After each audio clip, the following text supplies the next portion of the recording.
ஹே guys அஸ்ஸலாமு அலைக்கும் welcome back to my channel. So இன்றைக்கி நம்ம சேனலில் பார்த்தீங்கன்னா ஒரு குழம்பு ரெசிபியோட தான் வந்திருக்கேன்.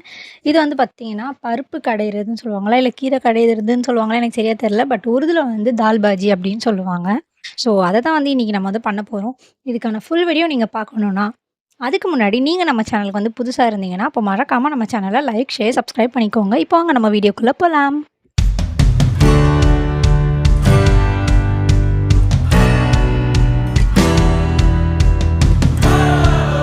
ஸோ இப்போ ஃபஸ்ட்டு வந்து பார்த்திங்கன்னா ஒரு குக்கர் எடுத்து வச்சுக்க போகிறோம். ஸோ குக்கரில் வந்து இது வந்து துவரம் பருப்பு வந்து நான் நல்லா வாஷ் பண்ணி கொஞ்ச நேரம் ஊற வச்சுருந்தேன்.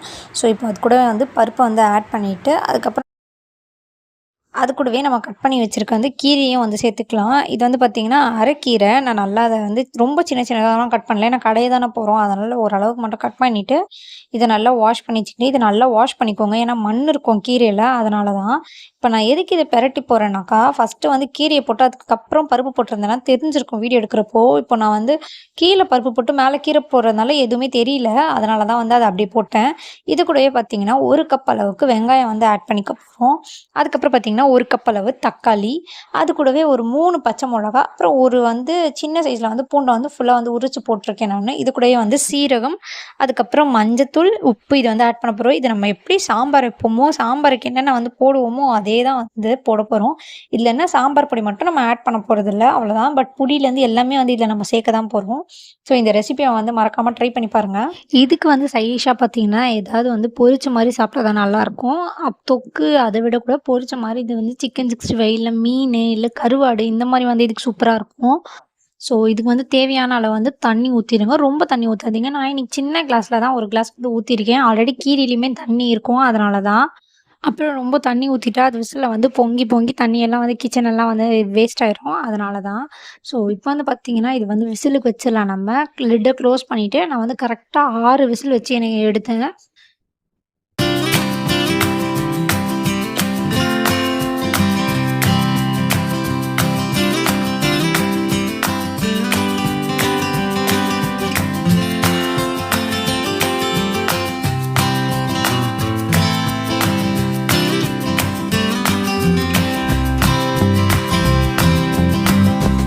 இப்போ வந்து பார்த்திங்கன்னா விசில் முடிச்சு எடுத்தாச்சு. ஸோ விசில் வந்துருச்சு. கரெக்டாக 6 விசில் வச்சு எடுத்ததுக்கப்புறம் பார்த்திங்கன்னா நான் கடையிறதுக்கே தேவையில்லை. அது சும்மா கரண்டி வச்சு இது பண்ணாலே போதும், நல்லா வந்து இதாயிருச்சு.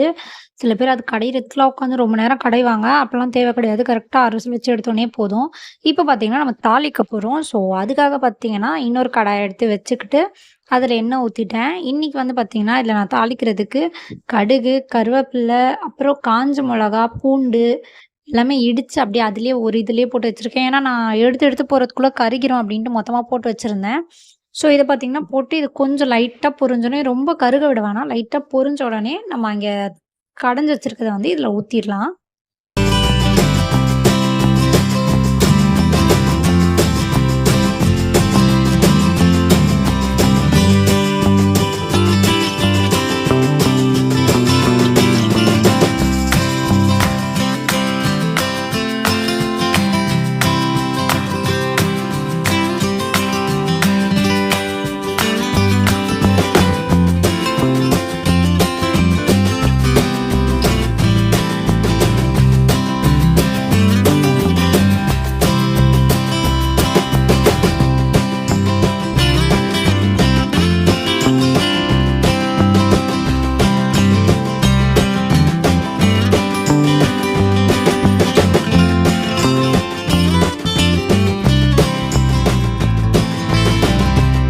இப்போ இது கூட வந்து பார்த்திங்கன்னா கொஞ்சமாக வந்து புளி எடுத்து ஊற வச்சுருந்தேன் ஒரு கிண்ணத்தில்.